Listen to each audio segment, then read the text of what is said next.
Ние от Mario Max вярваме, че интериорният дизайн е въпрос на личен вкус и трябва да постига желания ефект.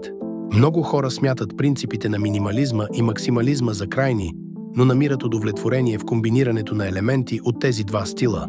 Съчетаването на различните подходи е довело до дизайнерски решения, които се фокусират именно върху това. Скандинавският стил залага на баланс между минималистична функционалност и уют, с меки цветове и естествени материали. Модерният еклектизъм се фокусира върху съчетаване на различни стилове, като избягва визуалното претоварване.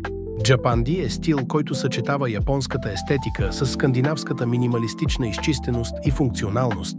Индустриалният подход е минималистичен по отношение на формите, но максималистичен в използването на сурови материали, като бетон, метал и дърво. Последвайте екипа на Mario Max в социалните мрежи за идеи, които подхождат на вашия вкус.